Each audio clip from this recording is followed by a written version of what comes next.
Hello, everyone.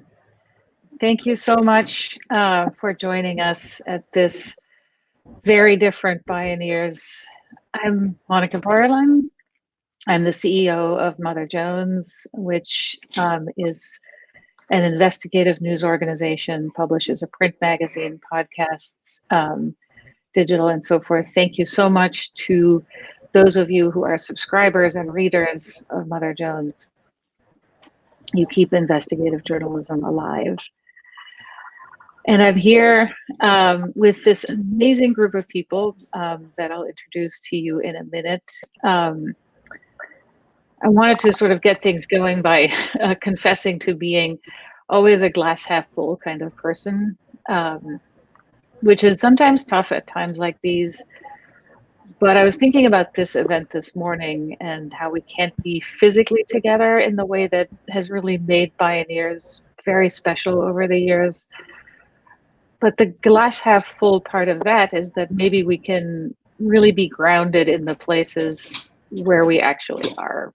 The places that we call home, where we are connected to the people around us and the people who were here before us.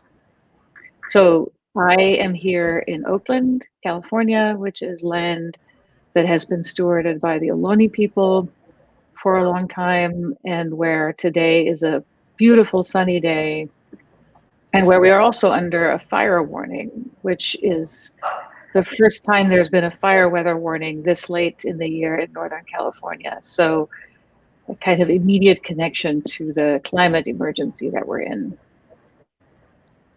So as I introduce the rest of the panel, I'm going to actually ask each of you to tell us where you physically are at this moment and what's going on around you. I'll start with Oren Lyons, who is a faith keeper of the Turtle Clan and a member chief of the Onondaga Council of Chiefs and the Grand Council of the Iroquois Confederacy, the name that many of us know for the Haudenosaunee people. The people, of course, who established forms of democratic governance that predate the United States by a long, long time. Oren is an artist, he's an activist, he's an author, he's a professor emeritus. He has been part of the United Nations Permanent Forum on Human Rights for Indigenous Peoples. He has more prizes than I can count, including the United Nations NGO World Peace Prize, and he's an All-American Lacrosse Hall of Famer. He leads a film and television production company. He's probably got, another project started just while I've been talking here. Oren, thank you so much for being on the panel, and tell us where you physically are right now and what's going on there. Well, I'm at the Onondaga Nation, which is central New York, just south of Syracuse, upstate New York. It's original homeland. It's always been ours, and it's still warm. There's no snow here. Strange weather everywhere. Yeah, the earth is warming. Chloe Maxman is a new Maine state senator, just elected in November. Congratulations. And that wasn't her first election victory. Chloe ran for the Maine House of Representatives in her rural community where she grew up. And she became the first Democrat to ever win that district. And then this fall again, she beat a two-term Republican state senator and a former state Senate minority leader. So really part of this huge new cohort of people who have been moving into elected office all around the country.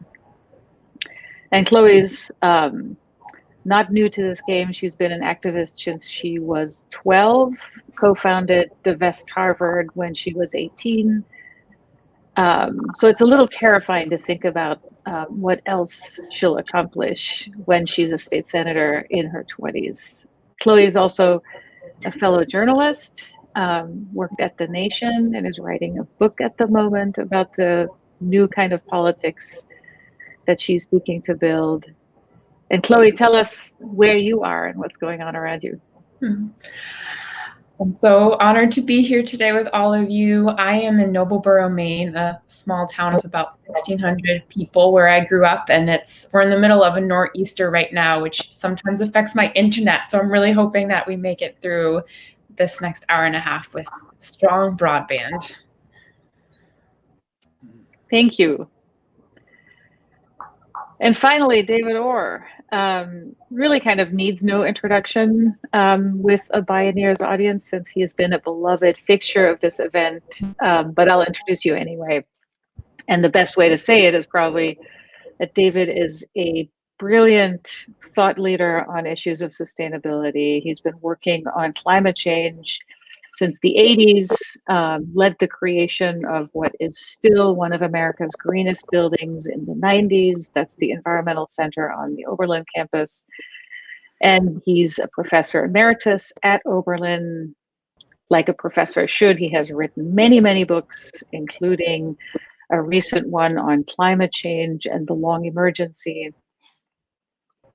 But in a way, his biggest footprint is sort of the movements that his work has informed, including the effort to use the enormous financial and cultural power of America's colleges to advance sustainability. And it's super exciting, given how much of a prescient mind he has been, to see that he's now working on the state of our democracy. So David, where are you physically and what's going on around you? Hi, Monica. Thanks for the introduction. Nice to be here with you. And Oren, great to see you again. And welcome to you. And Chloe, I'm one of your followers and admirers. Congratulations on being elected to the Maine Senate. And I look forward to following you to higher levels through politics.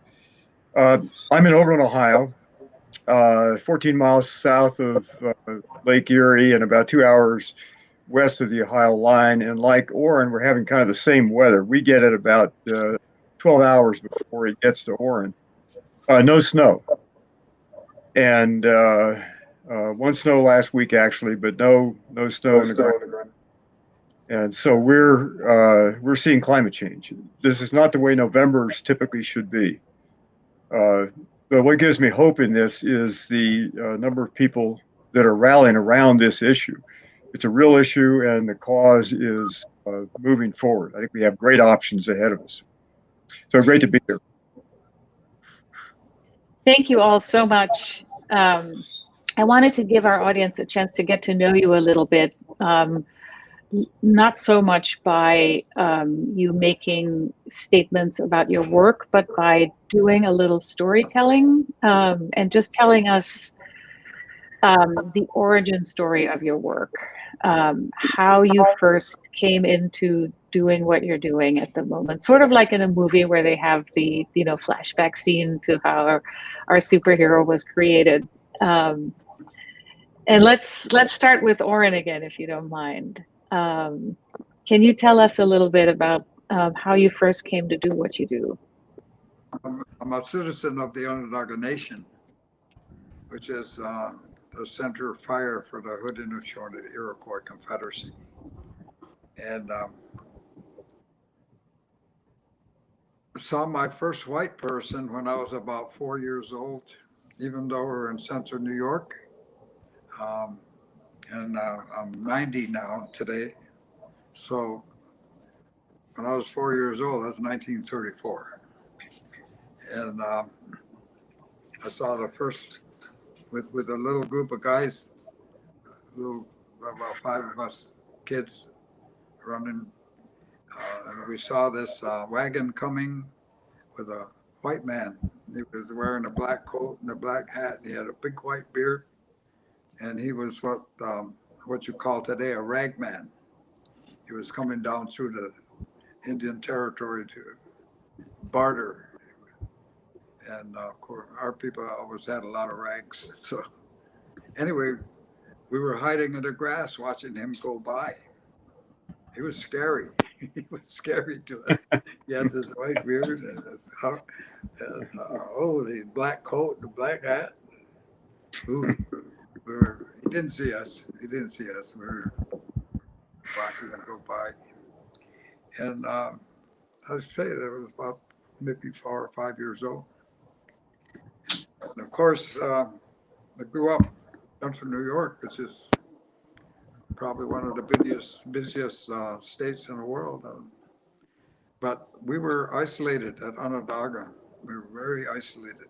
We had our own territory, and I grew up in a community, real community. I could go into anybody's house, kids in and out everywhere.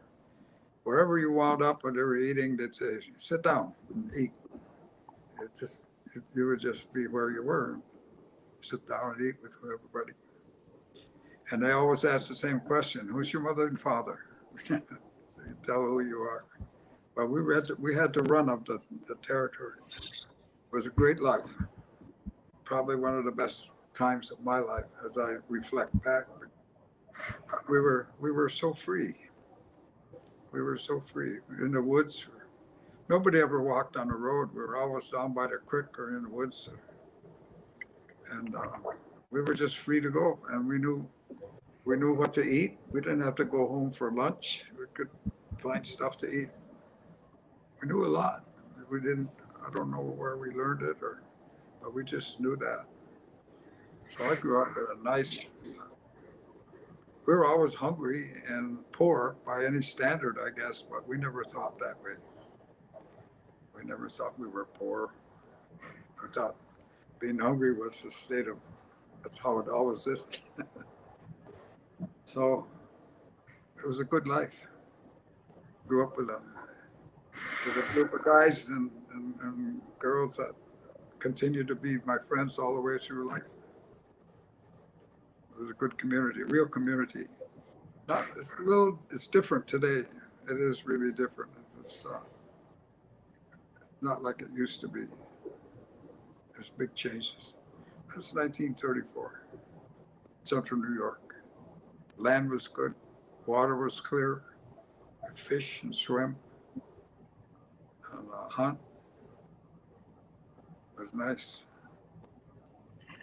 I just wanted to, thank you for starting us with this powerful sense of community, and it makes me think about Chloe's work, which is also really grounded in the community where you've lived your whole life.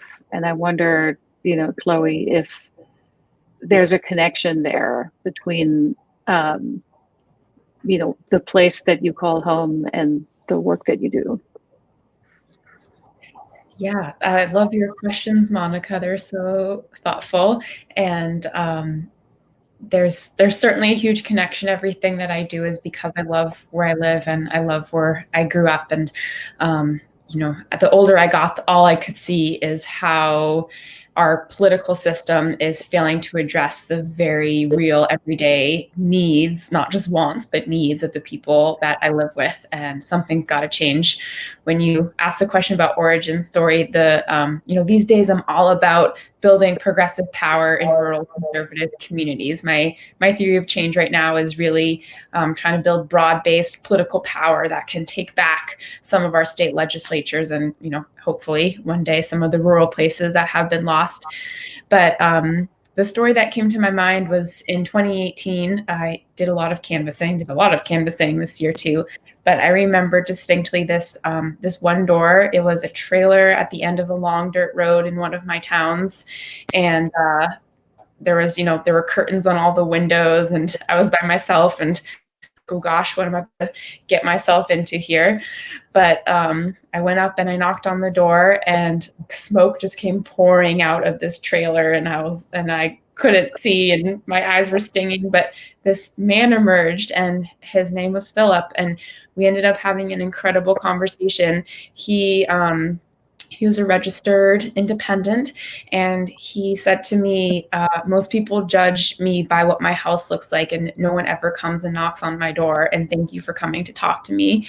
I just looked it up again, but he had never been contacted by a Democratic campaign in his entire voting history. And it was one of those moments when I really saw and felt how many folks are being left behind right now. And my lens is through a rural place, but people of all identities and backgrounds are being left behind by our system. And it's when I knew we were onto something, to reach out to people who are being left behind and make them feel heard. Mm-hmm. That's a beautiful story. And there's a lot there about sort of the way that politics prioritizes the people who are already participating versus the people who are not, because there's a sort of lower rate of return seen in that work. So David, that kind of takes us right to your work. And I'm curious how you, not just how you personally got your start, but how you got started with the work that you're doing at this moment, which is also where the title of this panel comes from. Well, let me go back just one step. I think my story is somewhere midway between Orrin and Chloe's. I grew up in a small town in Western Pennsylvania, New Wilmington, Pennsylvania. Moved there as a small kid, 5 years old. A town of 2,200. And it was a reflection of a very different world. Little town of 2,200. There was a full complement of stores. My mother didn't have to go outside to shop for groceries. There were 2 hardware stores, 2 groceries, a shoe repair shop, a watch repair shop. There was once a week rail service to Pittsburgh. There was a building material supply and a dry goods store. A town of 2,200. And it was my memories of that town, and we lived outside the town on a hill, were rather like Orrin's. I spent my life running around the woods and running around the fields. And so there was a connection with the natural world built into that. And it just took it for granted. It was a world that's now gone, and a world that in some ways we've lost. And then it ties to Chloe's great work on rural politics and repowering or empowering rural people, but to make a difference. And to rebuild rural economies, you can't empower them politically unless they have a living wage and can make a living. So my experience growing up was midway between the two. On climate change, let me say, long story, but very, very short. I was living in Arkansas in the summer of 1980. We had purchased land there and were involved in a nonprofit educational organization. Turned out to be the hottest, driest summer on record in Arkansas, and I think the record still holds. And I can recall days, there were about 80 days where the thermometer went over 100 degrees at some time during the day, and no measurable rainfall. And the heat was palpable. You could feel the heat. It wasn't something you read about or heard about. It was real. And I'd heard about climate change. It had been part of what I did as a teacher in the 70s in environmental studies and so forth. But this was to feel it. And to feel it, not just study it, was a very different thing. It is visceral. It's real. And then my acquaintance with George Woodwell, the great climate scientist, took some of those feelings and put it into different form and got me involved in climate policy and those kinds of issues. But I think the feeling of climate change preceded the quote more intellectual work on thinking it through and what do we do about it. But I could realize it, you could smell it, you could feel it, you could see it on the biota. I remember one day several birds fell out of the sky just dead. The heat was too much. And that was a warning to me that this is a really, really serious issue. So the title of this panel is Democracy for the First Time. And I really kind of loved that when Kenny introduced me to it, because this has sort of, this year has been a year when there's been a lot of thinking and work on putting American democracy back on track. But I think it's also been a year when we saw that there really is no back on track, that we can't actually go back to how things were before Donald Trump showed up, because that's not really a lot of progress. And, and in fact, we saw this November, Joe Biden was elected president, no matter what the occupant of the White House says, but 74 million people voted for Donald Trump, and they, looked at the last 4 years and decided that that's what they wanted more of. So we can see that there is almost an electoral majority in this country for authoritarianism. And democracy, such as it is in this country, is a lot more fragile than we thought. So that's where this panel kind of starts, is that, you know, our democracy kind of squeaked by. We, you know, as Alexandria Ocasio-Cortez has said, you know, it lives another day, but we need to use this other day. And we need to think about how we might build a democracy that doesn't hang by a thread. And I wanted to start that with Chloe this time, because Chloe, you're the only one of us who was on the ballot in November. And in fact, you were on the ballot in a place that's really conservative, that I think 2 of your counties were pivot counties in 2016, where they voted for Obama in 2008 or 2012, and then voted for Trump. So what did you do to win as a progressive in a community like that? That is the question. People ask me that question a lot, and my answer, honestly, is I just listen to people. You know, a big part of how we campaign is knocking on doors. We create a universe ourselves, not a universe that comes from the Democratic Party. So that really gives us the agency to reach beyond the choir and talk to folks who are voting for Trump. A lot of folks voted for Trump and voted for me this year. But you know, when I started canvassing in my rural place back in 2018, I you know, obviously I did not vote for Trump in 2016, nor did I this year. But the more that I started listening to people who were voting for Trump, the more it radically changed my identity as a progressive activist. Because what I heard is not not a distrust in democracy, not a dislike for democracy. People love that they can vote. What I heard was a deep and profound frustration with our political system and how it has abandoned those at the bottom and those in the middle. And that's, you know, that's something that I think we can all resonate with and all feel. So I realized that not in all cases, but in some cases, that I actually have a lot more in common with someone voting for Trump than I thought. You know, we manifest that sense of frustration in very different ways, and sometimes with different values. But I came to have a lot of space and respect for folks who were just fed up with working their whole lives and not getting a cent of what they deserve.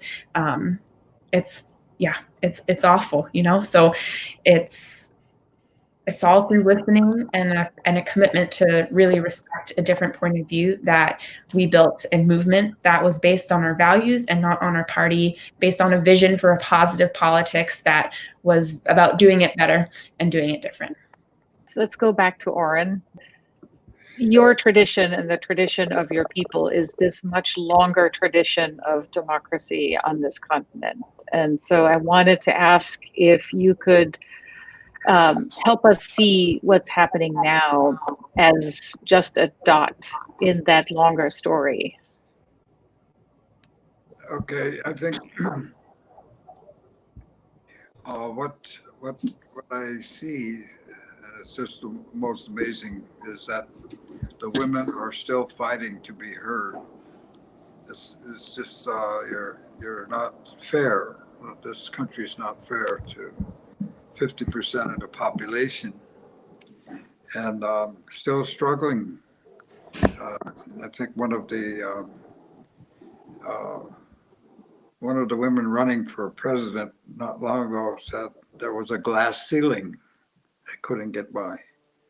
You know, it's been a long time since you know, maybe 200-300 years now into your experiment into democracy, and women still fighting to be heard.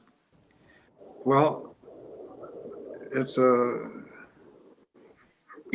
I think from our perspective,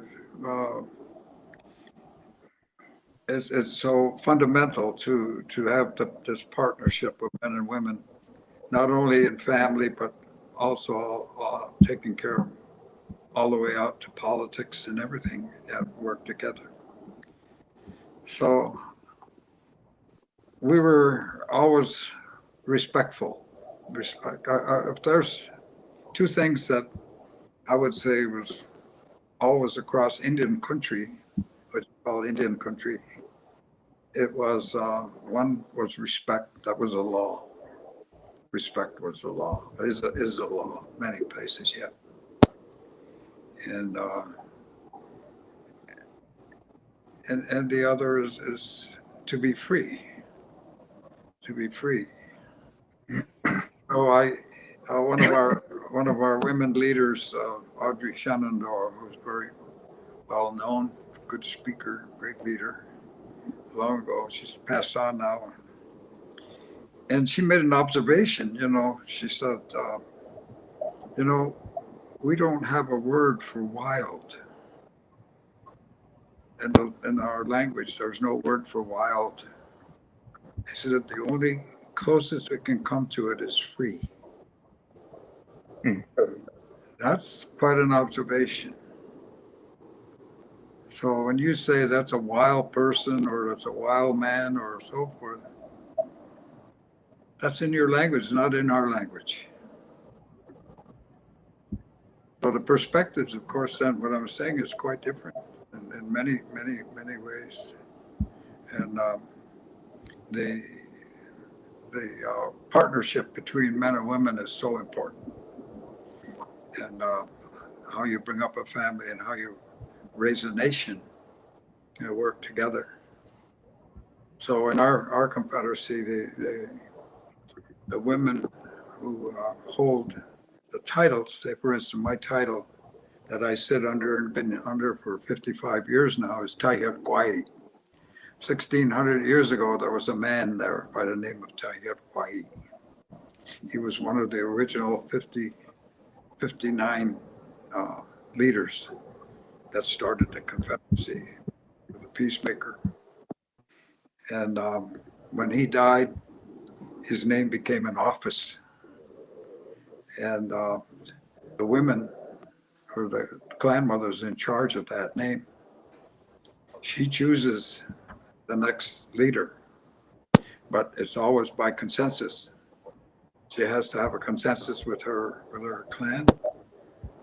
She'll choose the leader, but she's got to have their agreement by consensus, not by vote.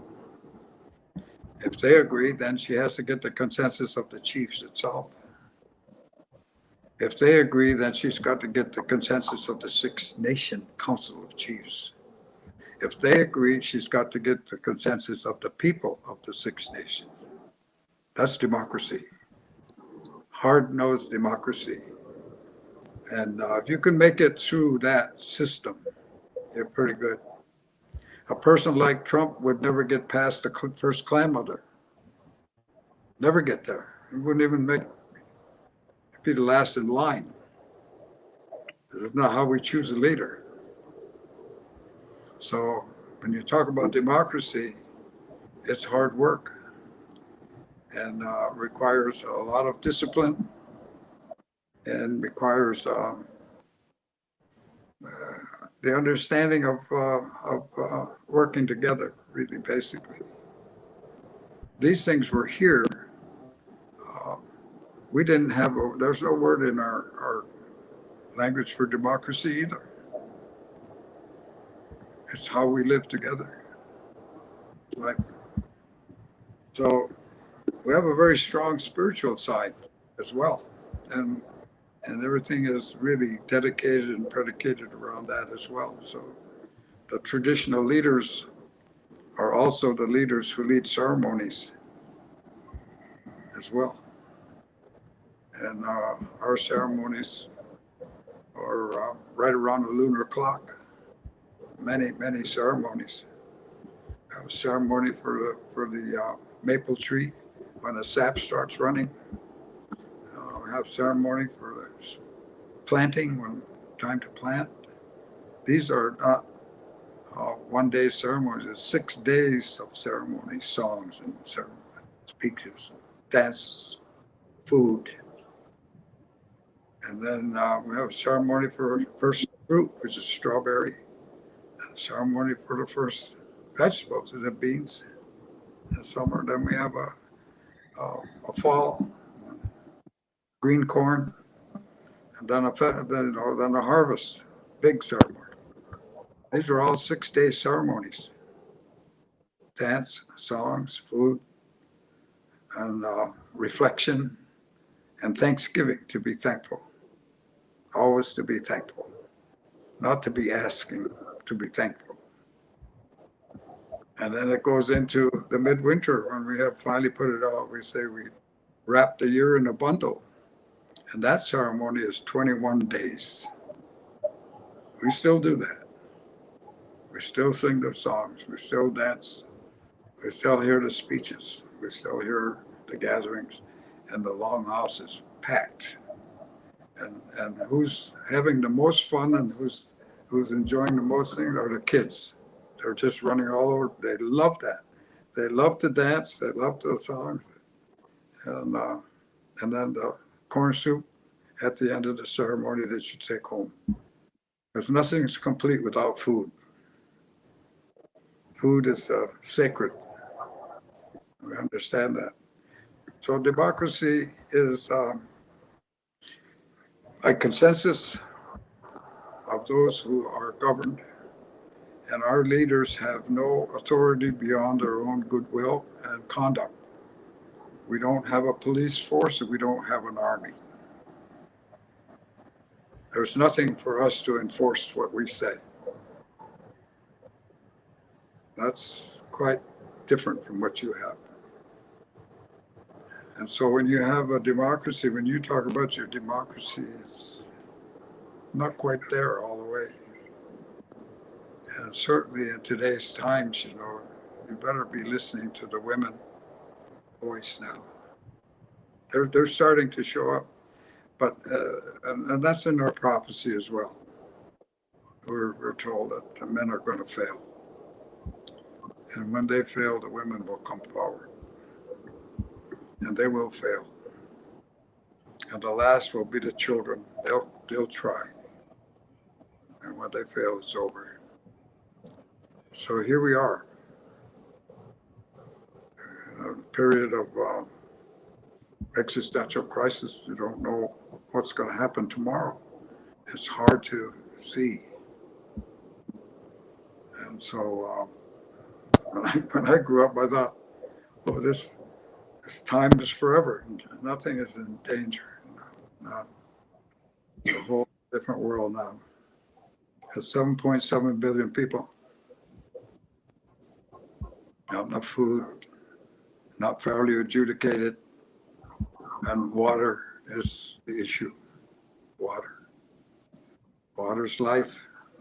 It's not fairly adjudicated, and it's going to be the center of the fights in the just as it is in the Mideast, where they're fighting now. That's over water.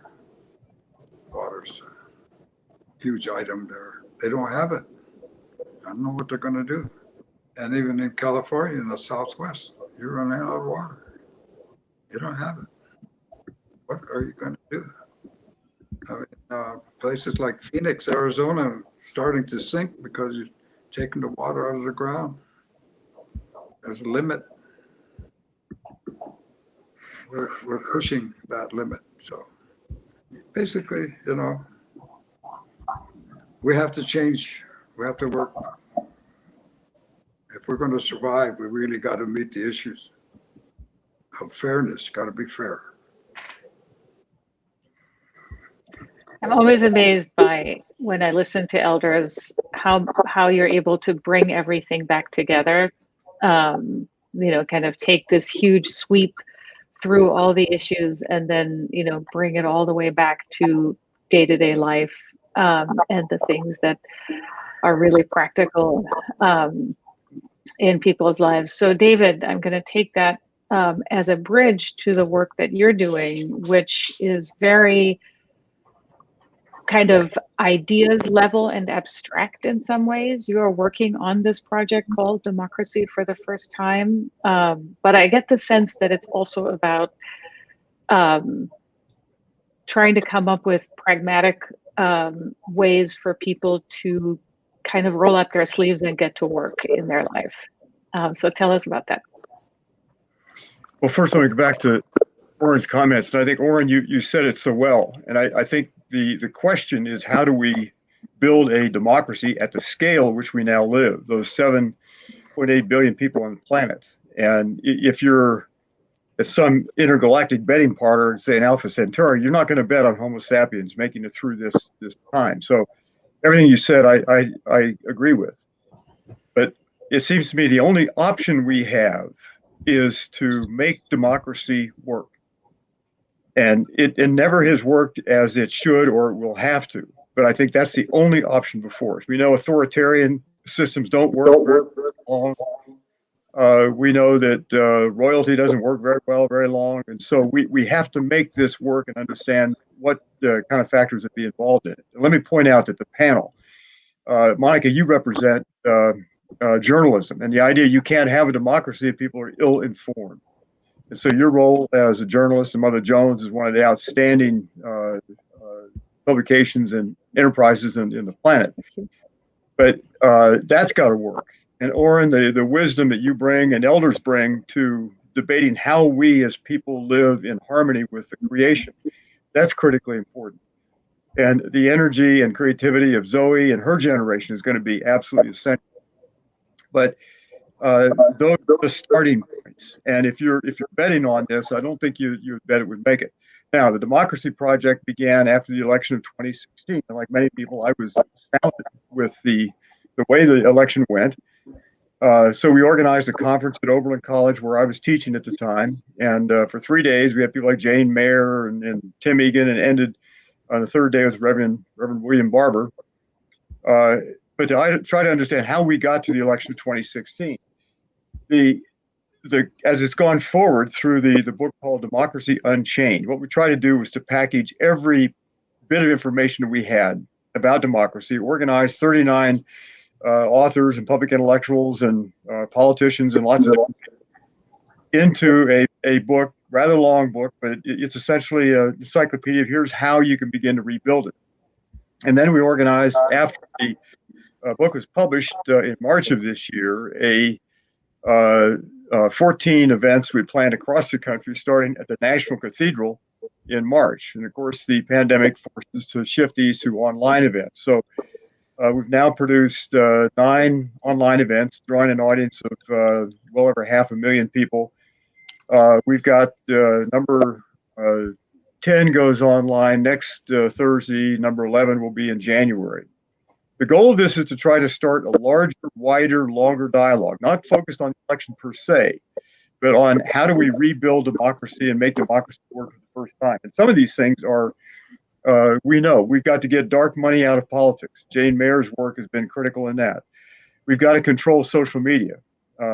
We had Chloe's mother written a great book on social media and democracy, surveillance capitalism. I personally can't see a future for democracy where social media dominates the flow of information, or is even a significant fraction of it.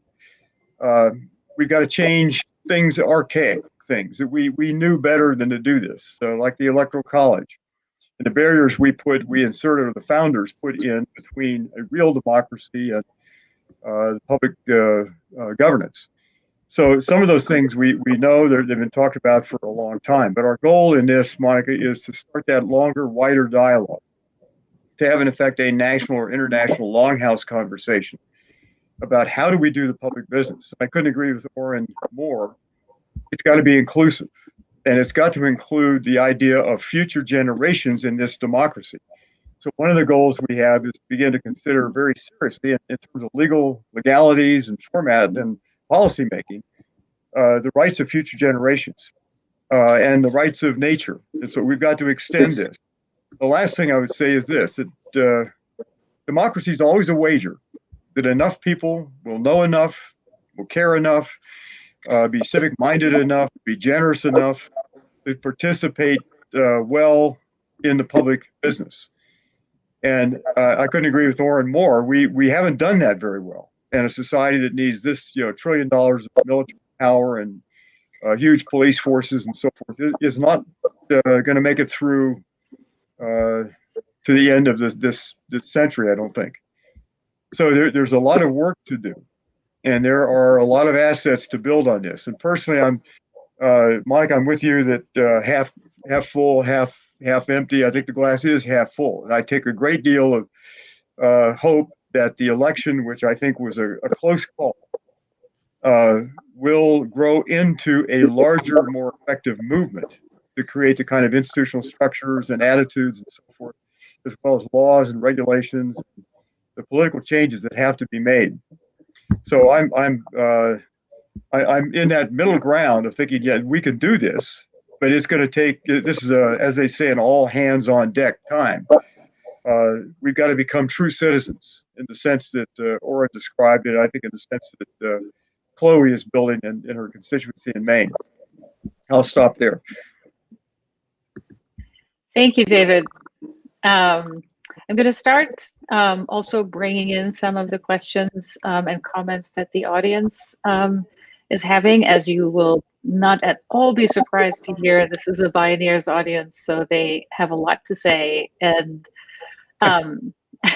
I love one of the first things that has come up, which has been to, challenge me a little bit in what I said at the outset, that the election showed that we have a near majority for authoritarianism, and there are folks in the audience saying, well, is that so, or are we also looking at just really successful propaganda and disinformation that is manipulating people into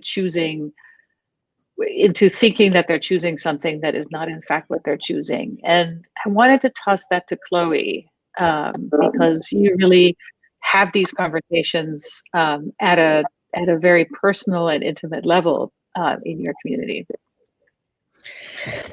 Yeah, I think of a lot of the conversations that I have with people, I'm not even sure that it's that complicated. A lot of what people say is that I voted for Trump because he was different. He didn't talk like a normal politician, didn't look like a normal politician. And I hear a lot that he made promises during his campaign in 2016 and he kept them in 2018 or throughout his first term. A lot of people say, he's not a great speaker, but I like his policies. So I think I also read Fox News a lot because I know it's what what a lot of my district reads, and of course there's misinformation, and I think there's a lot of polarizing narratives all around us these days. But I just kind of want to strip it down a little because there are definitely folks who are voting for Trump for really racist and xenophobic reasons, but I talk to a lot of people who are voting for Trump because they don't feel like they can see themselves or their identity or their experience in the Democratic Party right now. And I think we just got to kind of hold that, that it's not quite as Machiavellian as every person who votes for Trump has been brainwashed or influenced in some way. It's just a real simple reality of working hard your whole life and not getting what you deserve.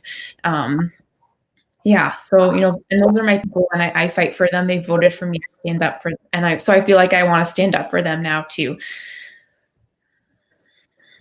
Yeah, I think that's a wonderful impulse, and I can see why they voted for you.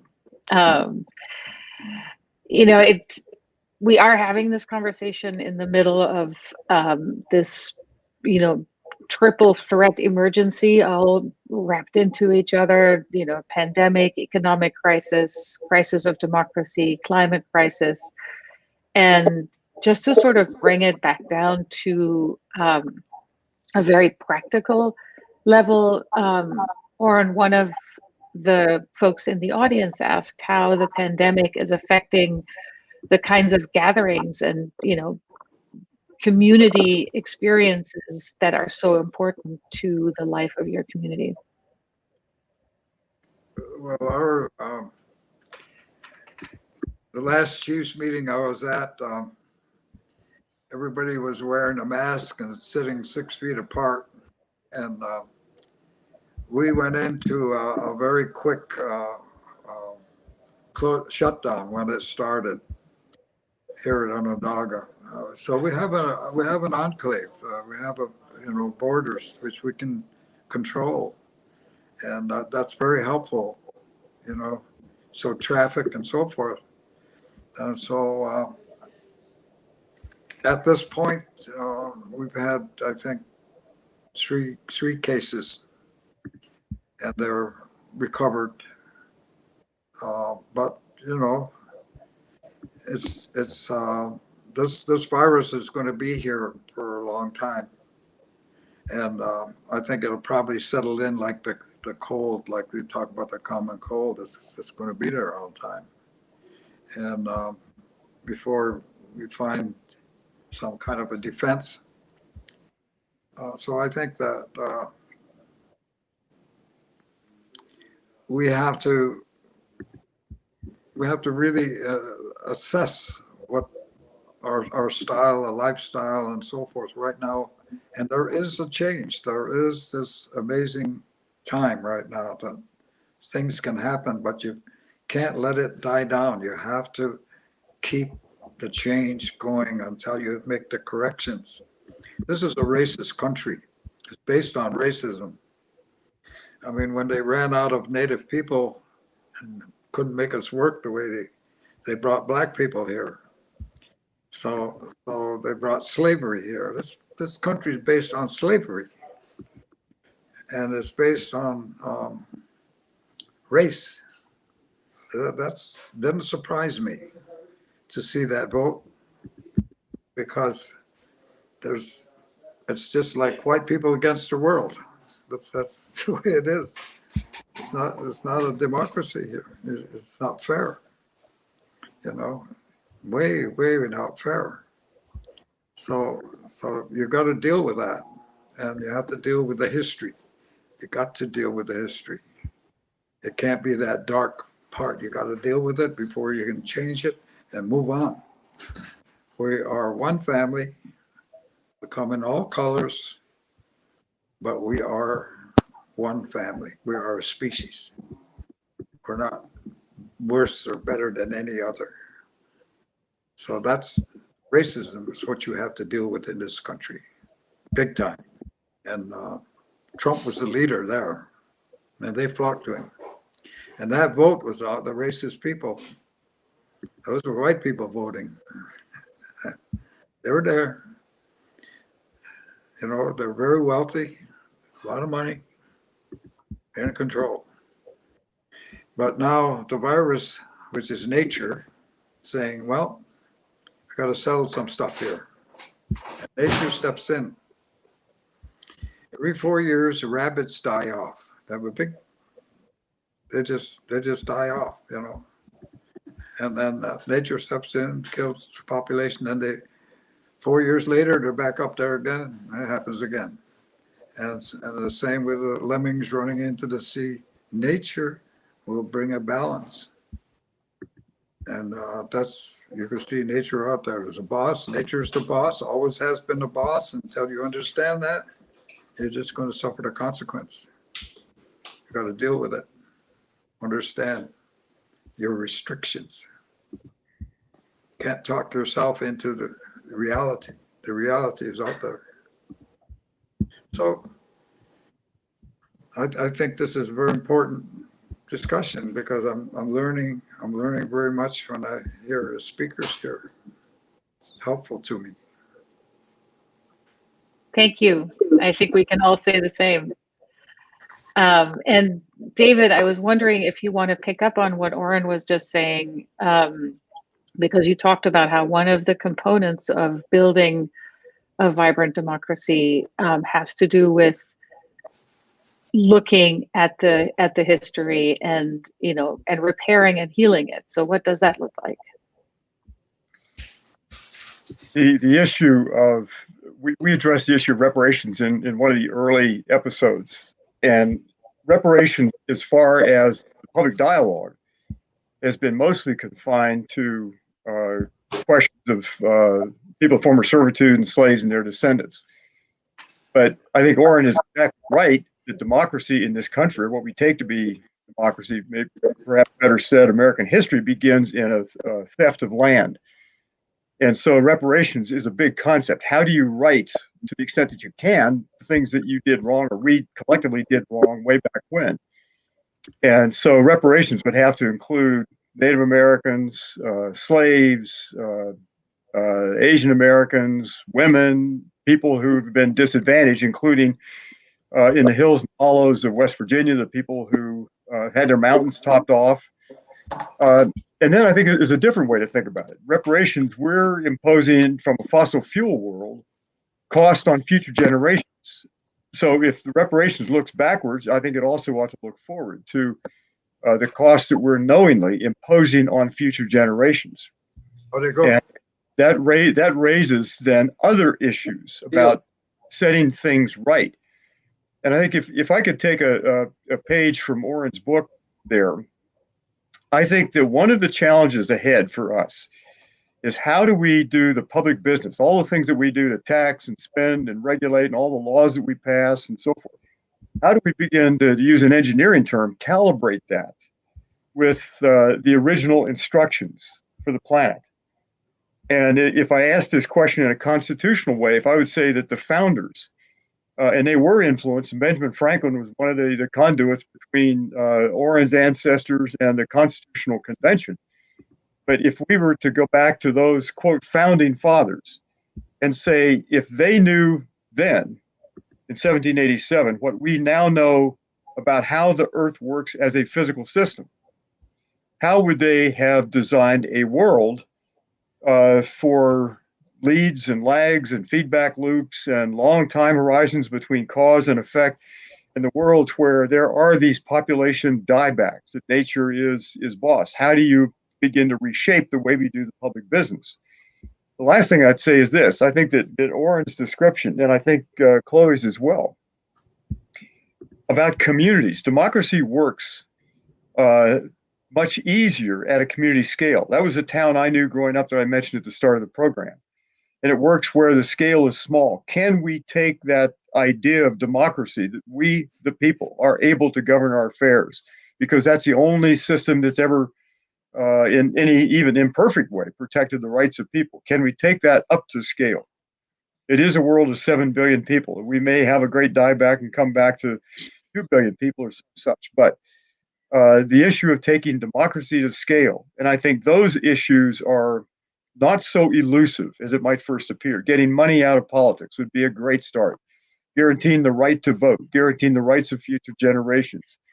And then Chloe's work, I think, is particularly important. To give people a living wage, to rebuild rural economies. The heart of the Trump voter, the heart of the Trump vote, was people who have been economically disadvantaged. I grew up near Youngstown, Ohio, which is a ghost town now. People struggling to try to build it back. Or Newcastle, Pennsylvania, or industrial cities all over the United States. So there's a lot of economic repair work to do in this also, but I'll stop there. I think the nor'easter just, knocked out Chloe's internet, but I'm hoping she comes back because I have a question for her. It's interesting that, you're so in tune to the audience, David, that people were actually just talking about whether a smaller country or a country of smaller communities would find it easier to practice democracy. And there's a comment that says, when the group is too big, it becomes impossible for people to know each other, and untruths can readily circulate, as is happening with QAnon, et cetera, because these stories can't be verified. I wonder if what you have found, David, about information ecosystems and how we learn about each other that could be helpful to us as we think about building democracy at scale. We have another 2 hours to go, right? The kind of world that Oren described growing up, and the kind of world I lived in a different culture, but a small town that worked, and we knew each other, and there were baseball leagues, and the differences between people. Probably the richest person in town wasn't more than 3 or 4 times wealthier than the poorest person in town. It was an egalitarian community. And that was a community where most information traveled person to person.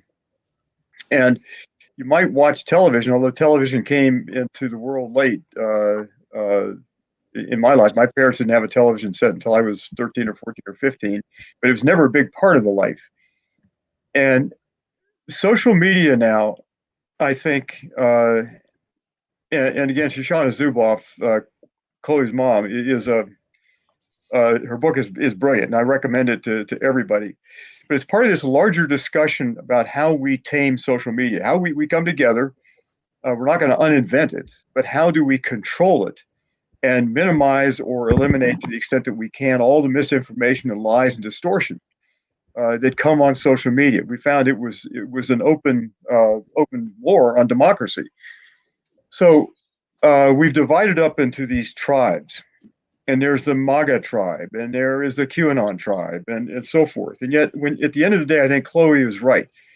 When you meet face to face, something else happens.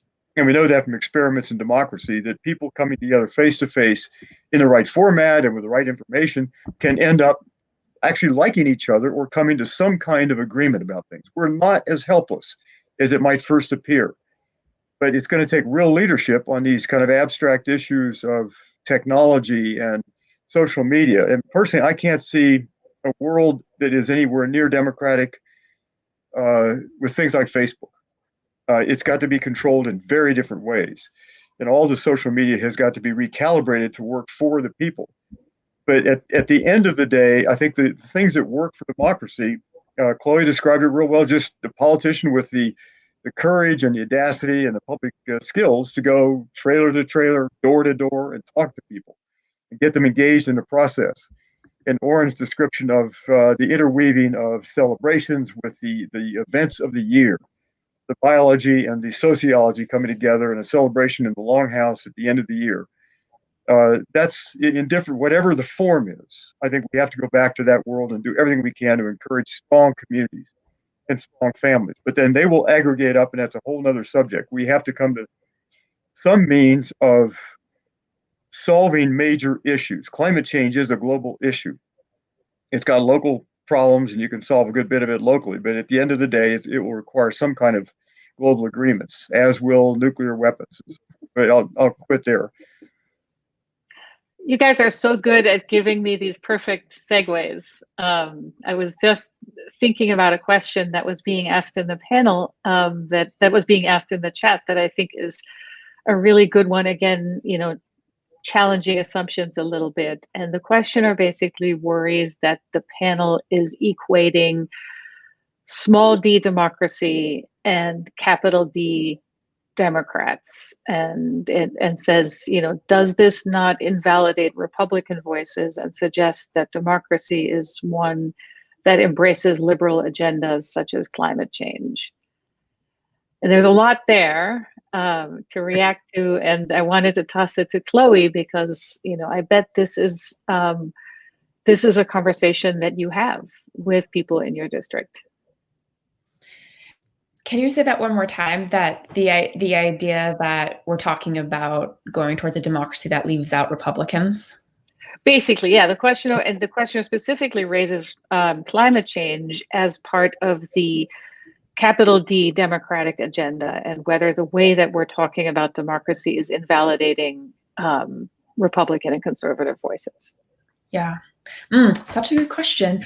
I think that oftentimes it does, and like a lot of what I try and do in my work and in my community is really translate our progressive values into a different context. So one of the examples that I've been using recently is Medicare for All, which people on both sides, Republican and Democrat, have very strong feelings about and is really divisive right now, at least where I live. But everyone I talk to, no matter their party, believes that everyone should have access to affordable healthcare. And so I think there's a way to strip down some policies that have become divisive and reroute them in the values that we all want for ourselves and our families, and kind of rebuild it from there. I think it's a bit of a moment of rebuilding. COVID, we have so much to rebuild, but democracy and people's faith in this process, it's at a bare bones minimum right now, and we have to start rebuilding it. So and I think there are ways that we can do that fight for the kinds of strong policies that we need in a way that is is more inclusive. And certainly, all the bills that I sponsor are, in my mind, very strong climate bills, but they're rooted in my community, in a community that wants good jobs, sustainable industries, to have their small businesses be supported. And, so that's all of what I do through the climate policy lens, but just message it in a slightly different way. I wanted to go back to Oren for a minute because, we talked about at the outset how much climate change is really the dominant question that you're thinking we confront. And you've done all this work internationally with Indigenous leaders from people in different countries and different contexts. And I got to imagine there's conservative voices in that community. There's, socialist voices, liberal voices. How are you able to have a conversation that transcends that and gets to climate change as a human issue? I think it's difficult because of the abundance of humanity right now. Of the 7 billion people in the world right now, and that discussion is very difficult to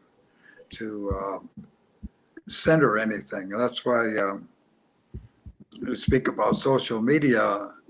It's been corrupted, it's been invaded, it's been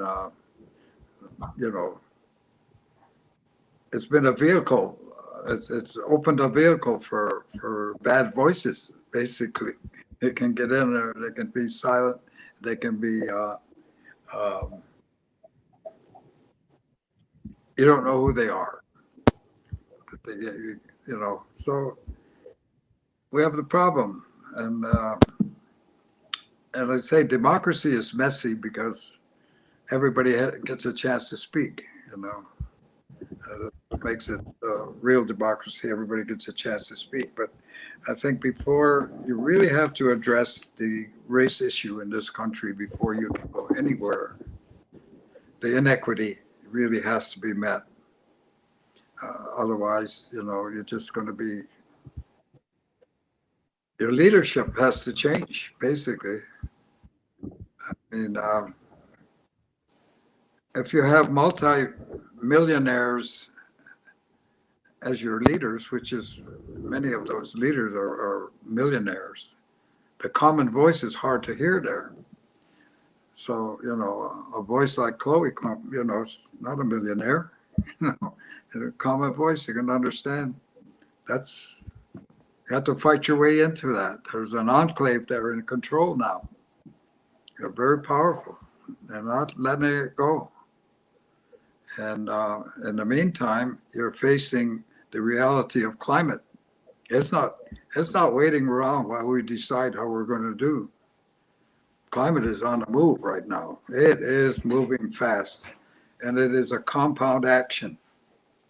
The faster it goes, the faster it goes. It's not one on top of the other, it's compound. So 2 compounds in this earth right now, which are driving everything. The first compound is human population. It's compounding. Try to control that. Going to be 8 billion people here in no time, no matter what you do. All right, that's one compound. What's the other compound? Ice is melting. The ice is melting, and it's melting faster and faster. And both of these accelerate. They don't just go step by step. They have a compound acceleration. So you're dealing with a problem. I see it in the newspapers. I see it every now and then. Oh, we didn't think it was going to happen so fast. Well, so fast, it's going to get faster. It's going to increase. And so you have to be ready to deal with that. This existential crisis right here, right now. I mean, I have, when we talk 7 generations, we're talking the full life time, 80 years, 90-year generation, 7 times. And pretty murky out there. Pretty murky out there right now for 7 generations. So the politics, yeah, you have to deal with it because that's people are. But at the same time, you got to have a broader perspective. So it's this global problem requires global solution. Can't fix one side, not the other. So that's a huge problem right now. People want to fight. They got guns out, war. There's, you know, the major expenditure in the whole world, the #1 expenditure is the sale of arms. So how are you going to have peace if your #1 expenditure is the sale of arms? And who is it that's #1 in that? Here, right here in the United States.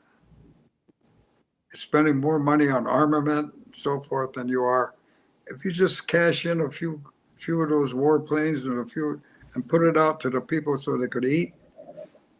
But no, that's not what's out there right now. You're dealing with that powerful. Now, what's the #2 expenditure? What's the #2? The sale of drugs. And you don't see that money. That goes in a dark hole. But the sale of drugs around the whole world, #2. So here you have #1, the sale of arms, #2, the sale of drugs. You're talking about peace. You're talking about equity. That's your leadership. That's what's going on around the world. So it's all I'm doing is just say what I see. And it's a collective problem, and we have to have discussions like you're having. I think today this kind of a discussion is very important, just to have the discussion. With say, my projection is 2034, point of no return. 2034, which is just a few years from now, a blink of an eye in terms of our time on Earth. If we don't change our direction, and you come there, then you can't. Then it's downhill all the rest of the way to a miserable finish. You're not going to fix it unless you deal with it now.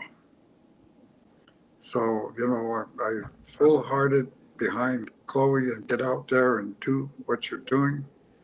You got to have that spirit. You got to have that fight. And our instruction was never take hope from the people.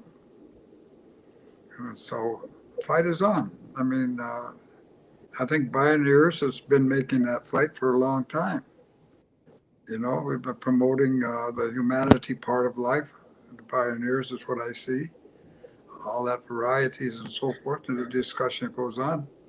We have to crack the reality of the leadership of the world. Chloe, let me take off from that and come back to you as we have only 5 minutes left in the panel. And I think, Oren has just, really painted this huge canvas for us. And I would love for you to bring it back down to this, very grassroots, nitty-gritty work that you do, but that ties into the work of so many other people who have gotten involved in democracy all over this country for sure, and around the world. How do you see this happening at a level, where our audience lives, in our day-to-day lives, and how does it connect up with this tapestry of grassroots work? Yeah. The way that I look at it is that, we need all possible strategies, approaches, ways of thinking, people to be confronting the climate crisis right now. There is not one way forward. And I think that this work is really hard. And at least for me, I found that I can keep going the hardest and the longest when I'm rooted in a place that I love with the people that I love. And that's why I root myself in Nobleboro, and it was because I rooted myself in Nobleboro that I decided to run for office, because I realized that I lived in one of those districts that was going quite red in a time, and voting for people in a time when we needed to be going in different directions. So that's what I decided to do with myself right now.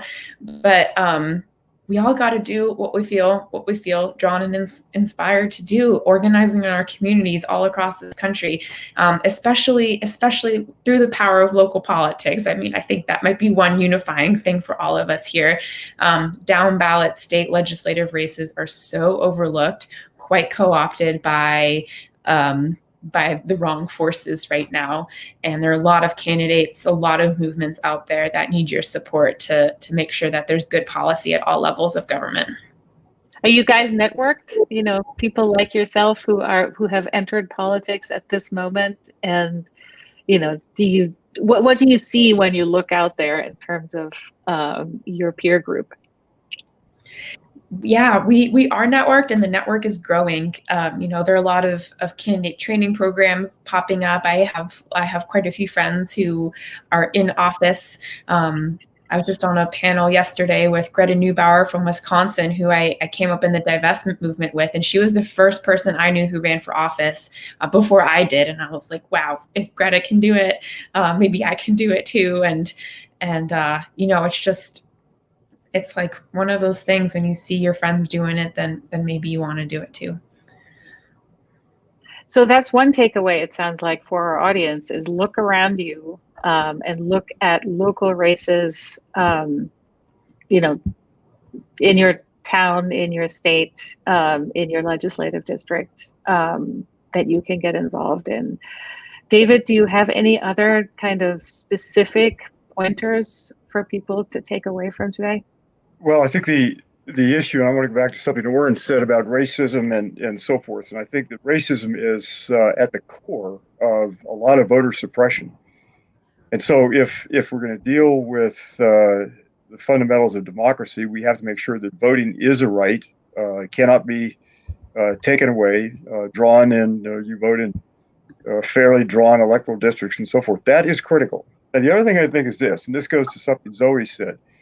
I think if you look at public opinion polls, people broadly everywhere, in fact, all around the world, the polls come back. They want the same kind of things that Oren described. People want clean air, clean water, climate stability. They want jobs for their kids. So there's a broad consensus. But if you think about the public opinion on one side, what we want, and then across this chasm, the laws, policies, and regulations that we get, the bridge that ought to connect the two is broken, or it's been rendered into a toll bridge. And so I take some hope in that. The question now is, how do we re-engage people in the political process? So work like Chloe's doing, literally dozens of groups or hundreds of groups around the country. There is a revolution, and it is coming from the bottom. It'll take a lot of top-down leadership as well, but I'm optimistic at that level. What we want broadly, we the people, I think, is a functioning, working, effective democracy. I'll end there. I'm going to come back to Chloe one more time and just ask you whether in the 2 years that you've now been an elected official, whether you're seeing the conversations that you're having with your constituents changing. Are people, is there bridge building happening? Are people moving from their entrenched positions, whatever they might be, at all? Do you see anything going on there?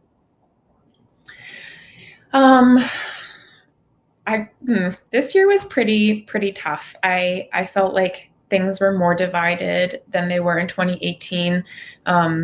It's interesting because my Senate district is just slightly leans Republican. And so I was really talking to people kind of like smack dab in the middle, if not a little bit to the right of everything that's going on right now. So I felt like I had a pretty accurate grasp of the times, but I felt like things were getting more divisive and people were actually getting more entrenched rather than trying to find some common ground with another party. And I think the exception to that is a lot of my constituents and a lot of the work that we're doing, where folks are willing to vote for me and vote red. So it's, I don't know. Everything is so tricky right now. And I think when it comes to politics, that it's the people that we elect, as we very well know, who set the tone for our culture. And there's a lot of responsibility that I place on elected officials' shoulders for not leading us in the right direction. But there's also opportunity for all those folks to do it a different way and really show that that politics can be a force for good. I feel a lot better about politics knowing that you're in it, Chloe, and knowing that David is convening this amazing conversation, and knowing that Oren is bringing the wisdom of, the past 90 years and, so many centuries before that to this moment. So thank you so much for being part of this conversation. I could be here with you all day, but I know you've got full lives and places to be. So thank you again, and thank you to our audience, and have a great rest of your Bioneers. Hey, Monica, thank you. Thank you, Monica. Bye, everybody. Bye. Good luck. Bye. Thank you.